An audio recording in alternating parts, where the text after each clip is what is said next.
এখন আমরা মাধ্যমিক পরীক্ষায় আগামী 2025 সালে যে সমস্ত ছাত্রছাত্রী বসবে তাদের জন্য একটা আইটেম দেখাবো ন্যারেশনের। অর্থাৎ 2025 সালের মাধ্যমিক প্রস্তুতি গ্রামারের একটা অংশ। এরকম কয়েকটা সিরিজ হবে, তোমরা সেগুলো দেখতে থাকবে। আশা করি সেগুলো তোমাদের পরীক্ষার ক্ষেত্রে অনেক কাজে লাগবে। আচ্ছা, দেখে নিই। আজকের আমরা দেখবো narration change interrogative sentence. Interrogative sentence চিনব কি করে সেটা আমরা সবাই জানি, যে যদি বাক্যের শেষে এই চিহ্ন থাকে তাহলে সেটা হচ্ছে ইন্টারোগেটিভ সেন্টেন্স। আর একটা বাক্য দেখেছি,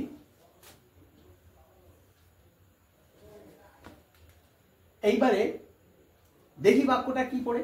ন্যারেশন চেঞ্জ করতে গিয়ে ইন্টারোগেটিভ সেন্টেন্সে কি করতে হয় আমরা এগুলো ক্লাস 8 থেকে শিখে এসেছি। সেই জন্য আমরা অত নিচে না গিয়ে, যেহেতু তোমরা মাধ্যমিকে পরীক্ষা দেবে সেই জন্য তোমাদের ন্যারেশন চেঞ্জের নিয়ম জানো, ইন্টারোগেটিভ সেন্টেন্সের সেই নিয়মগুলো আমি তোমাদের আলোচনা করব।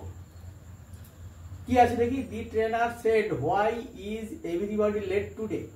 ইন্টারোগেটিভ সেন্টেন্স, জিজ্ঞাসা চিহ্ন আছে। তাহলে করলে উত্তরটা করলে কি হবে? The trainer asked why everybody was late that day. নিয়মে কি বলছে যে ইন্টারোগেটিভ সেন্টেন্স থেকে ন্যারেশন চেঞ্জ করার সময় রিপোর্টিং ভার্বের সেড বা সেড টু। রিপোর্টিং ভার্বটা কোথায়? এইটা, এই বাক্যের রিপোর্টিং ভার্ব এইটা। আবার এই বাক্যের রিপোর্টিং ভার্ব কোটা? এইটা। অর্থাৎ ইনভার্টেড কমার বাইরে যে ভার্বটা থাকে, সেড বা সেড টু থাকে, সেটা হচ্ছে রিপোর্টিং ভার্ব। সেড বা সেড টু হচ্ছে আস্কড বা ওয়ান্টেড টু নো বা এনকোয়ার্ড অফ ব্যবহার করতে হবে। তাহলে সেড থাকলে বা সেড টু থাকলে, ধরো সেড টু মি, সেক্ষেত্রে আমরা আস্কড বা ওয়ান্টেড টু নো বা এনকোয়ার্ড অফ ব্যবহার করব। তাহলে আমরা এখানটা ব্যবহার করেছি, ট্রেনারের পরে আস্কডের পরে এটাকে ব্যবহার করেছি আমরা। এবারে কি বলছে যে যদি WH থাকে তাহলে তা বসাবো, মানে কোনো চেঞ্জ হবে না, আনচেঞ্জ থেকে যাবে। WH কোনগুলো? মানে WH গুলো বলছে যে what, who, when, why, hmm, how. যদিও WH পরে নেই, এর শুধু এই হাউটাকেও WH এর মধ্যে ধরা হয়।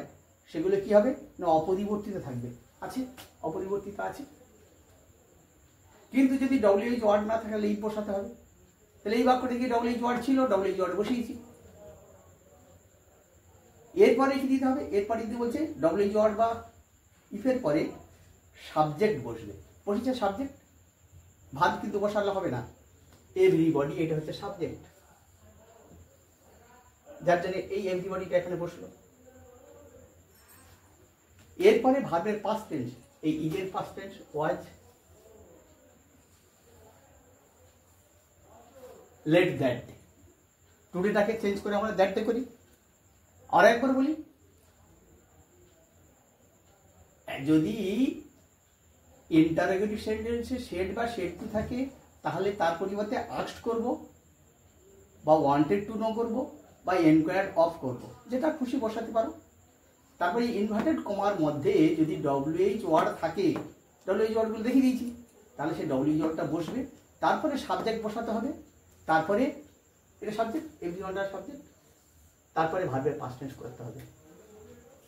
লেট লেট রেখেছি, টুডেটা চেঞ্জ হয়ে দ্যাট ডে হয়, তা তোমরা জানো। শেষে কিন্তু জিজ্ঞাসার চিহ্ন দেওয়া যাবে না, ফুল স্টপ দিতে হবে। দ্বিতীয় বাক্যটা দেখি, what's your problem, said the doctor to the patient.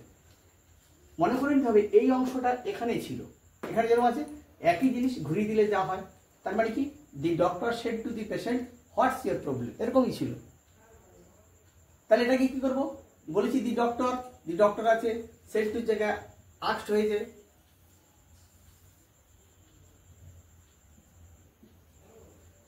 The patient রেখে দিয়েছি আমরা। WH ছিল, এই যে WH বসিয়ে দিয়েছি, হোয়াট বসিয়েছি, দেখো। এবারে সাবজেক্ট, ইওর প্রবলেম, ইওর মানে হিজ, এই পেশেন্টকে বোঝাচ্ছে, যার জন্য ইওর থেকে হিজ করে দিয়েছি আমরা। এবার হচ্ছে হিজ প্রবলেম, এবারে এখানে ইজ ছিল, ইজের পাস্ট টেন্স ওয়াজ করে দিয়েছি। কি হলো আরেকবার বলি দ্বিতীয়টা, দি ডক্টর সেড টু সমান আজ, দি পেশেন্ট হোয়াট, হোয়াট বসে গেছে, এবারে হিজ, ইওর প্রবলেম মানে হিজ প্রবলেম ওয়াজ। আরেকবার বলি যে ইন্টারোগেটিভ সেন্টেন্স থেকে ন্যারেশন চেঞ্জ করতে গেলে প্রথমে সাবজেক্ট দেবো, মানে ধরো এই ধরো সাবজেক্ট, তারপরে আক্স দেবো, এই আক্স দিয়েছি, তারপর ডব্লিউ ওয়ার্ড থাকলে বসাবো, ডব্লিউ ওয়ার্ড বসিয়েছি, বা ডব্লিউ ওয়ার্ড যদি না থাকে বসাবো। এবারে সাবজেক্ট আবার এভরিবডি, আবার ভার্বের পাস্ট টেন্স ওয়াজ, তারপর যা থাকবে তাই, তবে শেষে ফুল স্টপ দিতে হবে। এই যে দুটো প্রশ্ন নিয়ে আজকের আলোচনা করলাম, এটা কিন্তু 2018 সালের মাধ্যমিক পরীক্ষায় এবং 2013 সালের মাধ্যমিক পরীক্ষায় পড়েছিল। ইন্টারোগেটিভ সেন্টেন্স একটা করে দেয়, হয় ইন্টারোগেটিভ নয় অ্যাসার্টিভ। আমরা অ্যাসার্টিভ, ইন্টারোগেটিভ, ইম্পারেটিভ যে ধরনের বাক্যগুলো পরীক্ষায় পড়ে সবগুলো আলোচনা করব, তোমরা এগুলো পরপর দেখতে থাকবে।